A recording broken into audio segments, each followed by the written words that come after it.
Good evening, everyone. This week's Parsha is Parshas Yitro, Avshin Pei Aleph. I'd like to dedicate Bas Yaakov Eliezer. And this week's learning has been sponsored by Richard Goldstein, memory of his father, Joseph Goldstein Zalman ben Yosef. So we're going to focus on the beginning of the Parsha. And the beginning of the Parsha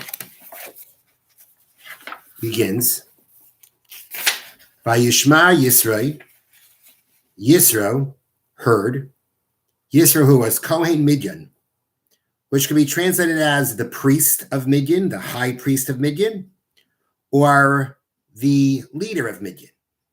Chosein Moshe, the father-in-law of Moshe, Eis kol asher asar Elokim LaMoshe, all that God had done for Moshe, Ul Yisrael Amo, and for Israel his nation. Ki hayitzia Hashem es Yisrael miMitzrayim, God had taken out Israel from Egypt. So this week's parasha begins with Moshe's father-in-law,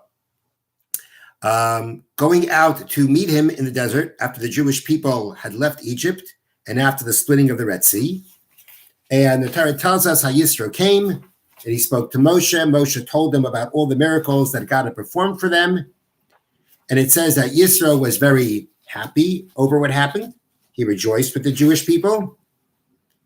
And then Yitro declares, Vayemer Yitro said, Baruch Hashem asher hitzil eschem miyad Mitzrayim miyad Paroi.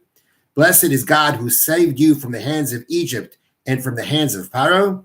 Asher hitzil eschem mitachas yad Mitzrayim, that he saved the nation from under the hand of Egypt. Ato yadati, now I know, ki godel Hashem mikol Elokim, that God is greater than any other God, than any other power. Because in the manner that the Egyptians did in the manner in which the Egyptians mistreated the Jewish people, that is what Hashem brought back upon them. But Yisro makes a declaration of, now I know how great God is. And our sages teach us that Yisro converted. So I want to focus on the fact that when we're introduced to Yisro, it's not the first time we're introduced to Yisro. We already were introduced to Yisro in Parsha Shmos. When Moshe Rabbeinu had killed the Egyptian and he had to run away, and he landed up in the land of Midian, he first saved the daughters of Yisro from being attacked, and then he married Yisro's daughter. Now, again, we are told that Yisro is Kohen Midian, that he was the Kohen of Midian, Chosein Moshe, the father-in-law of Moshe. The commentary of Orach Chaim says, or asks, why is it important for the Torah to repeat that he was Kohen Midian? Being Kohen Midian, which again, in its simplest term means he was a priest in Midian, and a priest there means a priest to idol worship. That's not something praiseworthy that should be worthwhile to mention. Especially now when Yisro was coming after he heard all the miracles that happened. He eventually declared how great God is. Why should we bring in his past, that he was a Kohen Midian, that he was a priest to idol worship? It's also interesting to note why we're even mentioning again Chosein Moshe, the father-in-law of Moshe. It would seem that if the Torah would just say Yisro, we would know who that is. The Orach Chaim doesn't mention that, but I'm mentioning that question. So that's the question here. Why are we mentioning that he's Kohen Midian, which we know that also from before? Why are we repeating it, and why here of all places? It clearly is not something that is a praise for Yisro, so why bring it up? And also, why again are we mentioning Chosein Moshe as the father-in-law of Moshe? So the commentary of Orach Chaim suggests that actually the Torah is trying to bring out two very actually praiseworthy aspects of Yisro that lie in the two connotations of the words Kohen Midian. Kohen Midian can mean the priest of Midian. Kohen can also mean a high minister, a leader of Midian. And in contrast to what these two meanings of this title would dictate, Yisro did the opposite. Being a Kohen Midian, in whatever interpretation that you give it, that would actually dictate, or typically dictate, a certain behavior on the part of a person who has that title. And Yisro actually did the opposite. So the first thing the Ohr HaChaim points out is if we take the meaning of Kohen Midyan as the leader of Midyan, doesn't mean he was king of Midyan, but he clearly was a very high official, a very important leader in the land of Midyan. And in contrast to that, the Torah mentions he's Chosei Moshe, the father-in-law of Moshe. Being the father-in-law of Moshe, when he became the father-in-law of Moshe, was in total contradiction to what a person who is a leader in a country would do. A person who's a prestigious leader in a country would only allow his daughter to marry someone prestigious. And when Moshe was married Tzipora, Moshe was far from prestigious. He was a fugitive. He had run away from Egypt, and he was a nothing, an absolute nothing. And Yitro still allowed his daughter to marry Moshe. So although he was a Kohen Midyan, he was a important person in Midyan, a very prestigious person in Midyan, he was still Chosei Moshe. He still became the father-in-law of Moshe. That when Moshe now was very prestigious, Rashi said, actually Rashi comments that the Torah is mentioning Chosei Moshe here because it used to be that, so to speak, it was Moshe's yichus, it was Moshe, his importance from the fact that Yisro was his father-in-law. That's how it was originally. And now Yisro was, so to speak, bragging, look at my son-in-law, Chosei Moshe. Yisro now he felt respected for being the respect to him was the fact that he was Moshe's father-in-law. So it's like in contrast of what was originally that Yisro was the important person, Moshe was the nobody. Now Yisro would walk around and Yiddish would say, he would pride himself in the fact that he was Moshe Rabbeinu's father-in-law. Now things were different. But the way the Ohr HaChaim says it is that he was a Kohen Midyan, which means he was a very prestigious person in Midyan, and still he took Moshe Rabbeinu for a son-in-law when Moshe was a nobody. In regard to the meaning of Kohen, which is a simpler meaning, that it means that he was a priest, the Torah is trying to point out, look at this person who was a Kohen Midyan. He was a priest to idol worship in Midyan. And he now proclaimed, now I know that God is greater than any other God. That is something very worthwhile for the Torah to mention, that someone who had been so involved in idol worship and so high up there in the hierarchy of idol worship, that he should go ahead and now proclaim, now I know that Hashem is greater than any other power, that is worth mentioning. So the point of mentioning Kohen Midyan is actually, again, to bring out these two things, that even though he was a Kohen, a prestigious person, he was Chosei Moshe, he became Moshe, he took Moshe Rabbeinu as a son-in-law, when for such a person, no one would ever do such a thing. And for the meaning of Kohen Midyan being that he was involved in idol worship, heavily involved in idol worship. In contrast to that, we find how Yisro said, now I know God is greater than any other God, and therefore the Torah wants to mention that. So I can understand that the Torah wants to mention this second way that the Ohr HaChaim says, that even though Yisro was a Kohen Midyan, he was so involved in idol worship, that now he proclaims God is greater than anything else. I can understand why at this point the Torah wants to do it. Basically, as we just read, Yisro proclaimed that God is greater than any other God because of the miracles that he had heard about the miracles, or in greater detail, that Moshe Rabbeinu shared with him. And now that he was with Moshe and the Jewish people, he proclaimed the greatness of God. That makes a lot of sense to bring out over here. But why at this point would we be bringing out the other point that the Ohr HaChaim says, that we're calling him Kohen Midyan, based on the connotation of being a leader of Midyan, that he took Moshe Rabbeinu as a son-in-law? Why is that important to mention that here at this point of time? Yes, Rashi said he was, so to speak, he was taking. But why do we need to know this idea at this point that the Ohr HaChaim says that even though he was a Kohen Midyan, he took Moshe Rabbeinu as a son-in-law? Why are we stressing that here at this point of time? And perhaps the answer is that these two ideas that the Ohr HaChaim is sharing with us are actually connected. The fact that Yitro was a person who would now get up and proclaim God is greater than any other God, in contrast to what his beliefs were before, and all the commentaries ask the following question. It says, "Vayishma Yitro." Yitro heard, with Rashi, he says he heard the miracles, and he came because he heard about all the miracles of the Exodus from Egypt. Was Yitro the only person who heard about those miracles? There were plenty of other people. And Ozer, should we say, the chieftains of Moab and everybody, people heard about the splitting of the Red Sea. None of them came, as far as we know. Yitro came. Anybody else? There's no mention of it. So after all the miracles are said, or after all the miracles happen, Yitro comes and he proclaims God is greater than other God. What was it about Yitro that he was different than everybody else? What was it about Yitro that he would have it in him more than others to proclaim God is greater than any other God? And the answer is because Yitro was a person Yitro was a humble person.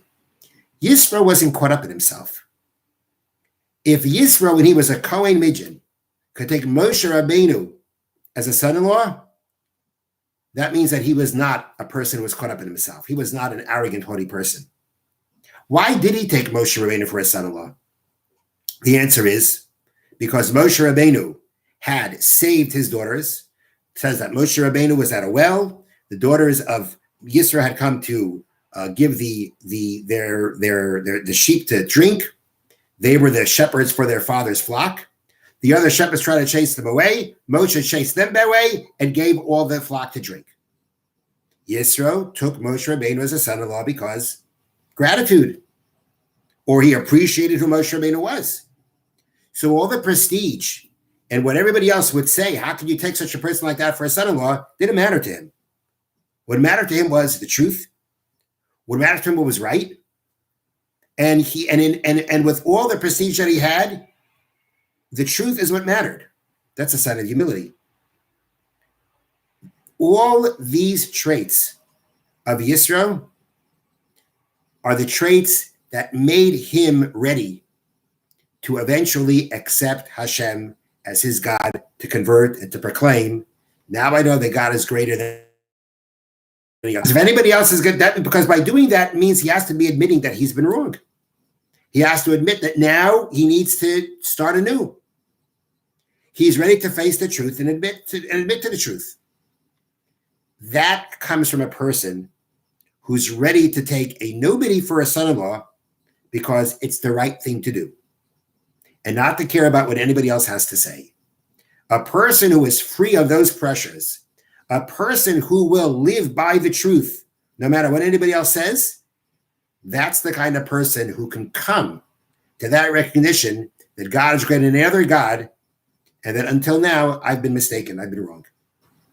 So the point of bringing out this idea that even though he was Kohen Midyan, he was so prestigious, he still took Moshe Rabbeinu as a son-in-law when Moshe was a nobody. That's what lends itself to the fact that he came when nobody else came, and to the fact that later on he proclaimed God is greater than the other God. That's the key. That Torah is showing us the key to his success. What made Yisro different than everybody else? What was it in Yisro that brought him to be able to recognize the truth and to admit that everything he believed until now was wrong? The answer is because he was Chosin Moshe. Because even when he was a Kohen Midyan, he was a prestigious person in Midyan, he still took Moshe Rabbeinu as a father-in-law. That shows what kind of person he was, what kind of humble, truthful person he was, not caring about what anybody else has to say. And that is how he would be able to come to it, to recognize and admit the truth. The next thing I want to focus on is how the Torah tells us that the day after Yisro comes and joins Moshe and the Jewish people, he notices how Moshe Rabbeinu from morning till night is receiving the Jewish people, dealing with all their requests and their disputes. And he turns to Moshe and he says, this is not a good way to go. The people are going to wear out, are going to wear down. You're going to wear down. Can't continue this way. You have to go ahead and create a judicial system. As Yitro said, Kol hadavar hagadol yaviun elecha, anything big they'll bring to you.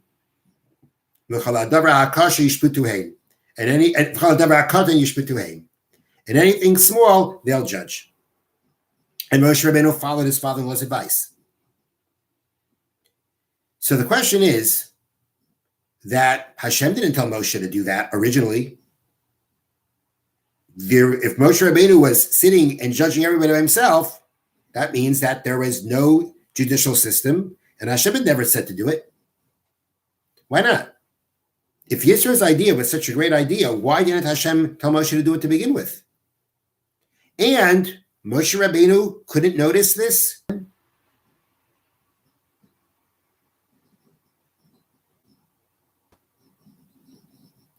So Rabbi Yuzim Malevsky, Zechariah Levracha, he was a Rebbe in Toronto. So he suggested the following. In the beginning of Devarim, beginning of Parshas Devarim, beginning of the book of Devarim, this episode of appointing judges is repeated. No mention of Yisro, and actually no mentioning about anybody getting worn down. Moshe Rabbeinu says the load is too much. And he tells the Jewish people that he's going to appoint judges. And based on the wording there, Rashi comments based on the Medrash that Moshe Rabbeinu was very disappointed in the Jewish people's reaction to him when he said that I'm going to appoint judges. I'm not going to be judging myself anymore. We're going to have a judicial system. Rashi brings down Moshe Rabbeinu said that you should have responded to me when I told you this. Rabbeinu, our teacher, our Rebbe, we want to learn from you. And you didn't do that. And that disappointed him. Well, if that's true, then that means there's something wrong here. That means that this idea of Yisro, which when we read it seems to be such a great idea, wasn't necessarily such a great idea. Because look, Moshe Rabbeinu chastised the Jewish people that you shouldn't have accepted it. You should have said, we want you. So Malevsky puts it all together in the following way. When two people have to come before a judge, they have some kind of a dispute, and they need a judge to decide who's right. There's really two ways to go about it. It can be that the two people realize there's a problem, and they need to find out, what does Hashem want? What's Hashem's will here? What does Hashem want from us here? Should I get the money? Should you get the money? Do you owe me? Do you not owe me? It should be looked upon, what does Hashem want? And we go to the judge to find out what is the will of Hashem. If you do it that way, then it's a learning experience. It's a growing experience. It's a whole different approach, a whole different experience, what you're going through. Or if two people go before a judge with a dispute, they can both be going with the attitude of, I'm right, you're wrong. You wronged me, no, you wronged me. It's my money, no, it's my money. They're both coming for themselves. But they know they can't do it in a prohibited way. You have to find out what's the right way to go. And therefore they come before the judge. But from that perspective, it's selfish. It's selfish.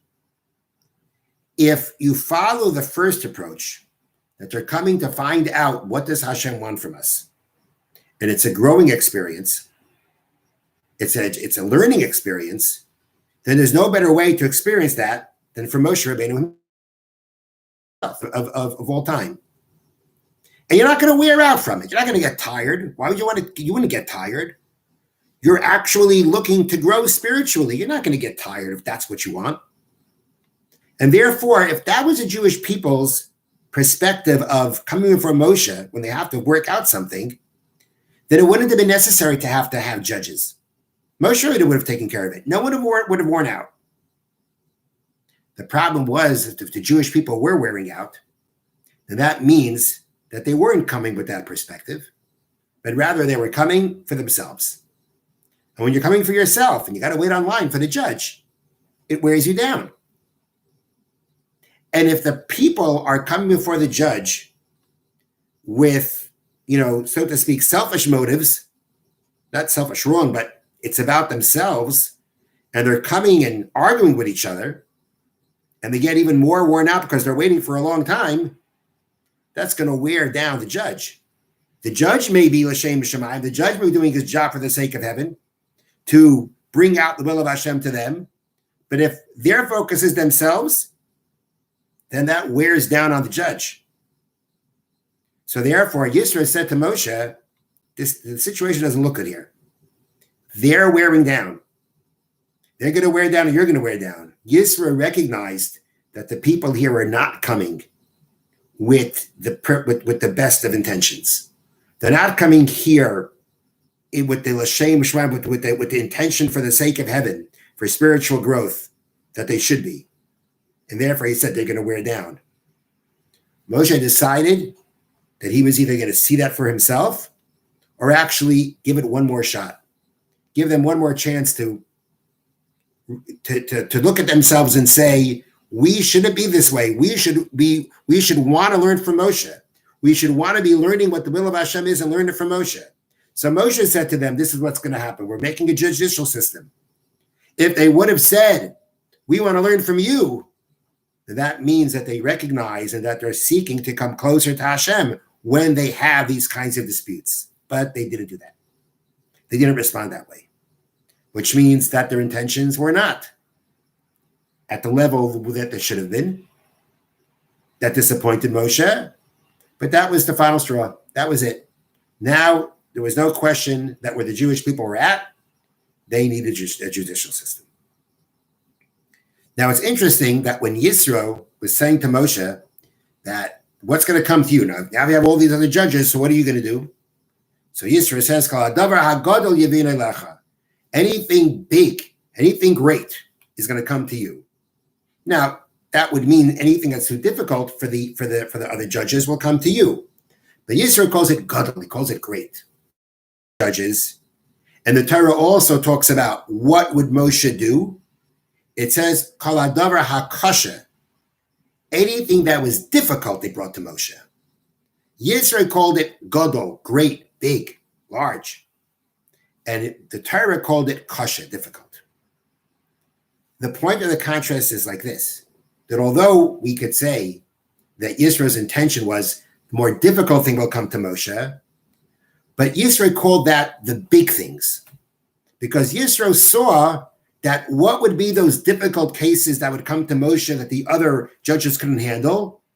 A big case, a big, difficult case, millions of dollars involved, very intricate and very involved based on the fact there's so much money involved. It's like the more the money, the bigger the case, the more money involved, the more question of money involved, the more difficult it would be, which makes a lot of sense. But Yitro pictures the most difficult cases that would have to come to Moshe as the big ones, the large ones.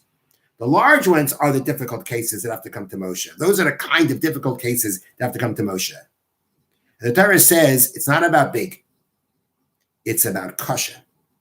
It's about how difficult. It could be about a small amount of money, but if it's difficult and it's beyond the other judges, it's going to come to Moshe. It doesn't matter whether it's a big case or it's a little case. It's about the merits. It's about, how difficult is this? If it's too difficult for the other judges, it's coming to Moshe no matter how little money is involved. Because what matters is bringing out the truth, is finding out what's right. And it's not about how much money is involved. That's not what matters. What matters is how difficult it is. And if it's too difficult for anybody else, no matter how small a case it may be, it goes to Moshe Rabbeinu. Because for a true judge, it makes no difference how much money is involved, how big a case it is. It matters how difficult. What's happening here? What's the truth? How do we get to the truth? If getting to the truth is too difficult for everybody else, then Moshe Rabbeinu will handle it, no matter what size the case is. Because a judge is always about seeking the truth. And our seeking justice should be about seeking the truth. That should be our entire intention. How big a case, how much is involved, that doesn't matter. What matters to a judge is, what should matter to a judge is, what should matter to us is, what the will of Hashem is in our monetary involvement. Have a wonderful night.